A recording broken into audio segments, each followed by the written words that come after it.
It had been 12 years. 12 long years. But the wait is now over.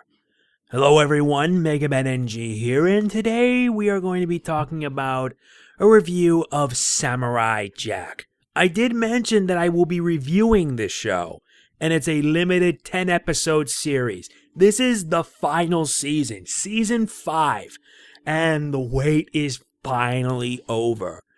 I'm going to be talking about, or rather yesterday's episode, XCII, or 92 in Roman numerals.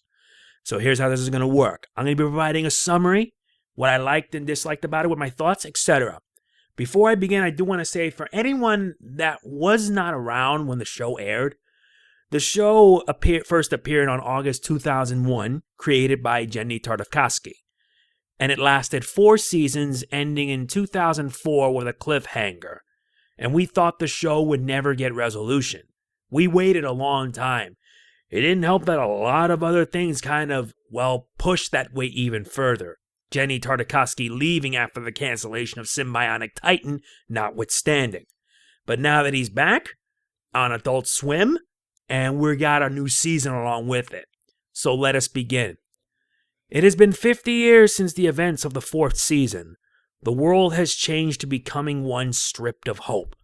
A warrior clad in armor travels, fighting against the forces of a coup. However, he is plagued with nightmares of his failures to return home and his purpose. But the sight of a warrior in black drives him mad. In a world that is full of despair, there are times where one must fight in order to find purpose. Not much of a summary because I don't want to spoil this whole thing. If you haven't seen the episode, you should watch it for yourself, trust me. I did during yesterday's live stream of the Season 5 premiere, and holy crap, it was amazing. It is an amazing way to start the show. For starters, the show is now on Adult Swim. Back in the early 2000s, it was on Cartoon Network. And for what it got, it was pretty good. It was pretty fun. The action, it was like a totally different show. You had great action. The animation is truly divine. The setting is appropriate as well as the tone.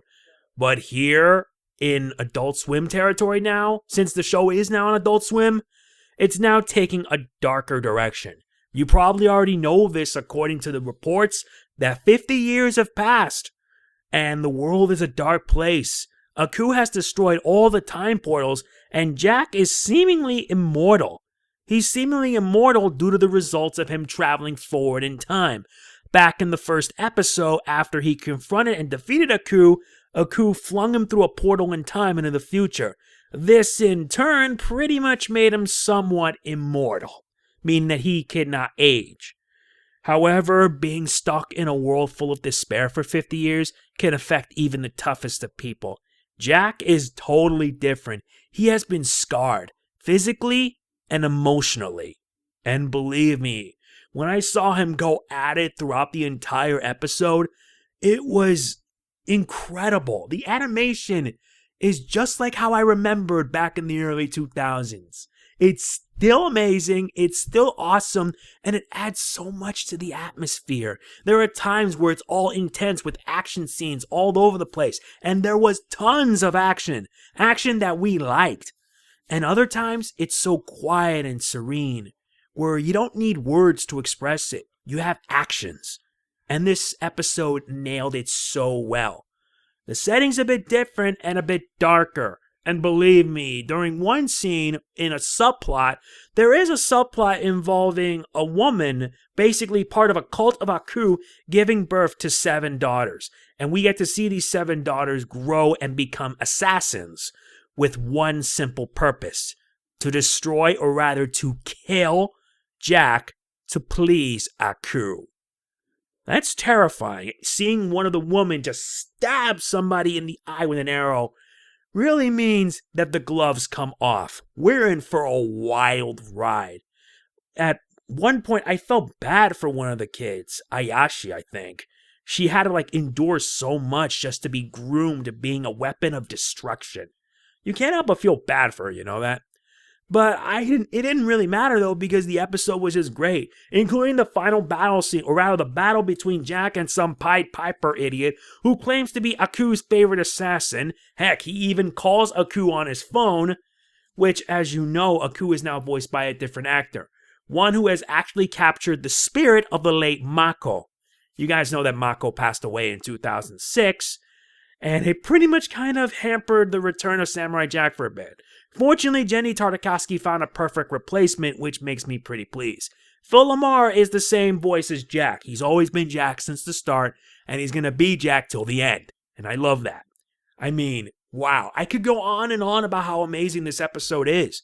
But let's be honest, this episode is damn good. And if you haven't seen it, you should see it right now. It is amazing. It is awesome. It is action-packed. It is serious now this time, with stuff revolving around death and failure. And it's just, at times, can be depressing. But what do you expect? We waited 12 years, and the wait is worth it. It's now here. I just can't say enough how awesome this is. I give this episode a full-fledged 10. It is good to have you back, Jack. Jack is back, and we're going to be ready for a wild ride. I will be reviewing this limited series every week for 10 weeks, I believe. There's going to be 10 episodes this season, and it's going to be providing the conclusion that we all deserve. I give you praise, Jenny Tartakovsky. You, sir, have done it again. You gave us nostalgia, but at the same time, give us something new. We waited long enough, and the wait is worth it. I mean, I'm sorry. I could go on and on about how great the episode is, but I can't. You need to watch it for yourself. So I'm going to end this review here. That is it for this review of Samurai Jack. Next week, I'll be reviewing episode XCII, 93 in Roman numerals. So look forward to that. As always, if you enjoyed this video, please be sure to hit the like button. It really does mean a lot to me. I look forward to hearing your thoughts about this in the comments, and I will see you guys next week. Yeah, Jack is back. This is Mega Man NG signing off. Peace out.